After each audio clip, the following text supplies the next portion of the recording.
नांदगाव येवला रोडवरील महामार्गावरील रस्त्यात असलेल्या जुन्या नळाचं कनेक्शन देतोय अपघाताला आमंत्रण। नांदगाव येवला रोड नेहरू नगर येथील रस्त्यात असलेल्या जुन्या नळाचे कनेक्शनचा पाईपवरून पिकअप गेल्याने टायर फुटल्याने अपघात होता अनर्थ टळला। रस्त्याचे काम चालू असल्याने जुन्या नळाचे कनेक्शन लोखंडी पाईप व्यवस्थित बघितल्यावर 1 ते 1.5 फूट बाहेरच निघालेल्या अवस्थेत दिसते। या रस्त्यावरून कंटेनर वाहतूक ट्रक, महामंडळाचे एसटी बसेस असे मोठमोठे वाहने, मोटरसायकल फॅमिलीसह जात असतात। असे बेजबाबदार कॉन्ट्रॅक्टदारांनी लक्ष देऊन काम करावे, अन्यथा मोठा अपघात नाकारता येत नाही असे नागरिकांचे परिसरात चर्चा आहे। दिनांक 17 एप्रिल रोजी शुक्रवारी सकाळी 10 वाजेच्या दरम्यान नांदगाव येवला रोड मार्गाने शेतकरी कौतिक नामदेव भिन्नर राहणार चोंडी जळगाव हे नांदगाव कांदा मार्केटला पिकअप घेऊन जात असताना येवला रोड रस्ता लागत असलेल्या नगरपालिकेच्या जुन्या कनेक्शनच्या लोखंडी पाईप दिसून येत नाही। त्यावरून पिकअप गेल्याने टायर अचानक फुटला। आज पिकअपचा झाला, उद्या मोठा अपघात पण होऊ शकतो। प्रशासनाने लवकरात लवकर दुरुस्त करून जुने कनेक्शनचे पाईप बुजवण्यात यावे असे पिकअपचे वाहन चालक यांनी सांगितले। माझं नाव कौतिक नामदेव खेमनार। मी इथं कांदा मार्केटला चाललो होतो। ही गाडी दुसऱ्याची आणलेली आहे। 1 महिन्यापूर्वी ते टायर टाकलेले 13,500 रुपये एकच टायर आणि टूप वेगळा। तर इथे हे समोर इकडनं गाडी आली तर ट्रॅक्टरला ओव्हरटेक करत होता।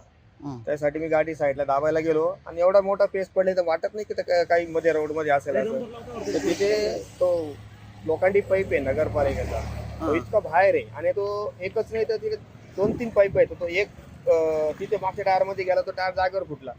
पुढे पण 2 पाईप आहे, माझा पुढचा पण टायर फुटणार, पण ते साईडला असं होते जागेवर दोन्ही टायर फुटणार होते आणि एवढं नुकसान झालं। आता हे गाडी दुसऱ्याची आणि ज्या कामासाठी मी चाललो होतो ते काम पण केलं हे। आणि अजून माझ्यासारखं हे जर असं राहिलं तर माझ्यासारखे किती बिचारे लोकांचे किती नुकसान होईल। एखादा बाईकवाला असेल, ते फॅमिलीवर असेल तर त्याचा जीव जाईल अशी परिस्थिती आहे। एवढं नाव आहे नगरपालिकेचं नांदगावच्या, एवढं गाजलेलं नाव आहे आणि या असे भोंगळे कारभारी आहे।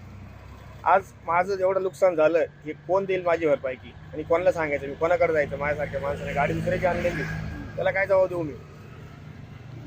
तर हे असे कारभार नांदगाव नगरपालिकेचे कसं पब्लिकला कसं ते नाव इतके मोठे मोठे सगळ्या गोष्टींचे आणि बिचारे पब्लिकचे काय हाल चालतंय, फक्त नावच मोठे, बाकीचे कामं काय? आज माझ्यावर जी भेटली एखादा ट्रकवाला येईल, काही का शेतकरी जाता इथून बिचारे। पण असं नाही ना, पेज बघा तुम्ही किती 10 फूट जागा साईडला आहे आणि मध्यभागी ते पाईप काढून ठेवलेले। याच्यावर काय जे असेल ते सोल्युशन काढायला पाहिजे आणि माझा गाडी नंबर घ्या, माझं नाव घ्या, मला माझी भरपाई भेटली पाहिजे। जी कोणाची याच्यात चुकी आहे याची, कारण गाडी माझी नाहीये, गाडी दुसऱ्याची आहे आणि नवीन टायर आहे, 1 महिन्यापूर्वी घेतलेला टायर आहे। जुना टायर असेल मी पण मागितले नसेल, नवीन टायर आहे। एस मराठी न्यूज साठी जिल्हा प्रतिनिधी विजय पडोते, नांदगाव।